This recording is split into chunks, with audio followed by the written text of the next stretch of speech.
Hi guys, it's Christina from Redefine Creative, and I am here with another layout for Spiegel Mom Scraps.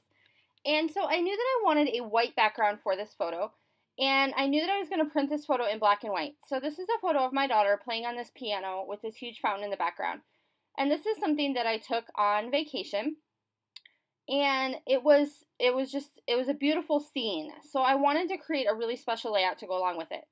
So I'm going to use the Chamel Glitter Girl collection, and I'm planning out that I'm going to stitch some musical lines that go kind of all the way diagonally across my layout.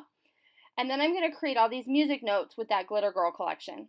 So you can see off screen I did all my stitching, and my biggest tip for you is to pre-punch your holes when you're stitching. It makes it so that you rip the paper a lot less, and it gives it a lot cleaner look. So I really think that that's an important step in that stitching process. And so for this particular one, I did stitch directly through my photo and the mats that I had in the background. And I'm okay with that because this is a photo where I have a digital copy and I have more copies in my photo box. So I was okay with doing something like stitching through the photo. And then I went ahead and just fussy cut all of those little music notes out of the different papers in the 6x6 paper pad from Glitter Girl. And then I'm going to grab my Spiegel Mom Scrap sequins, and this is where I'm going to make all of this musical stuff pop. So this is really, between the photo and these musical lines and notes, this is the focus of my layout. So in order to make all of this pop even more, I'm going to go ahead and put in my sequins. And I'm using 4 different collections, and this is something that's pretty common for me because I often want to have, if you know my style anyway, you know that I like to have really bright colors with a bold pop of black and white. So I'm often looking and searching for more than one pack of sequins to help me do that. And so I have 4 of them that I'm using today. I have Deck the Halls, which gave me those gold stars. I have Black Tie Event, which, let's be honest, pretty much goes on every single one of my layouts. That is the one that has black and white. And then 2 of the other sequin packs that I'm using are from the brand new releases that are going to be on the website November 1st. And so the first one is this really gorgeous kind of dark turquoise set. And this one is called Road Trips and Sunshine. And it's really, really pretty, really, really fun. And it does match the Glitter Girl collection really, really well. The second one that I'm using is called Dreamland. And that one is the pinks and purples. And that one is also really, really fun. We don't have a whole ton of purple, it seems like, in our scrapbooking world, but we're getting there. It's starting to show up in some collections, and so I'm really excited because it really adds a different kind of pop of color that we haven't seen a whole lot before. And so I'm just going to go ahead and sprinkle those throughout all of this thing, knowing in the back of my mind that I now have to attach probably like 50 sequins. And that's okay, because like I said, this is one of those really special layouts where I wanted to put more time and detail into it because it was a really great photo. And so I am going to use my favorite adhesive, which is the Zots Bling, and it's the tiny Zots, and it's the one that comes in the black and pink box. I can get it at some of my local stores, but I know other people can't really find it in their like Michael's and Hobby Lobby. They have to go online to get it.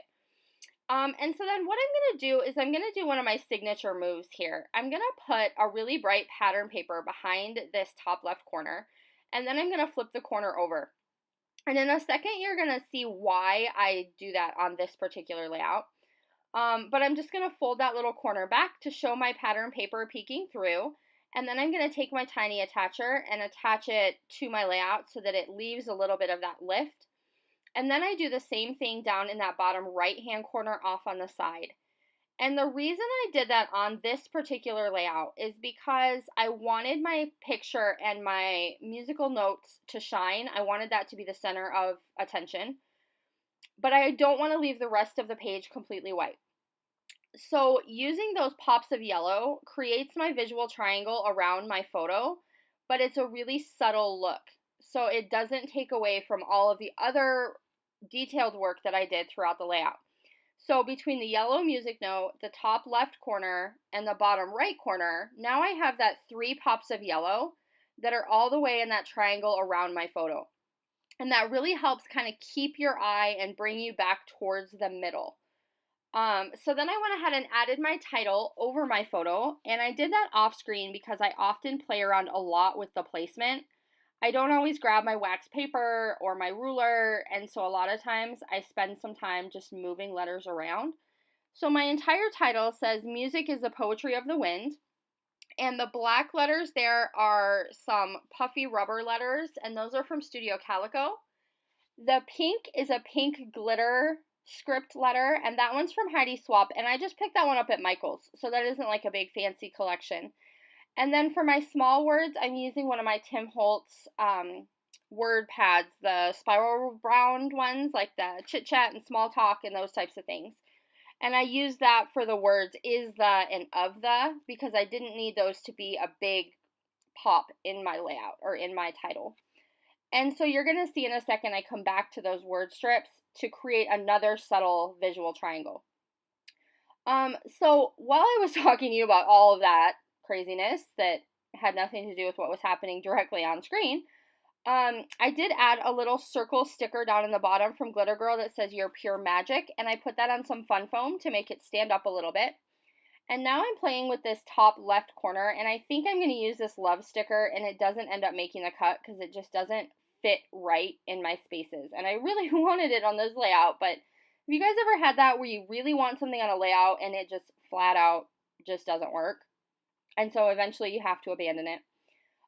So I went ahead and put 2 tags up there instead, which works out well because that's where my little bit of journaling is going to go. And so this is where I've gone back to my phrases from Tim Holtz, and I'm going to add one over here on the left of my photo, and that one just says, Darling, you are a work of art. And then I've also added 2 in the bottom right-hand corner underneath that little sticker that I put down there, and those say, Remember to play and let life surprise you. And so there again, I've created that subtle visual triangle. So I have a couple of those little black words in my title, and then I have them to the left of my photo and down in the bottom right. So I'm creating that triangle across where I want your eye to see without having to really be explicit with it. And so then I went ahead and did a little bit of journaling with my Sharpie pen on those 2 tags that are up in the top. And that's basically going to do it. So I'm really happy with kind of the fun, whimsical way that this layout turned out. I hope you got some ideas today. This is round 2 of me attempting to record, and I will see you again soon. Bye!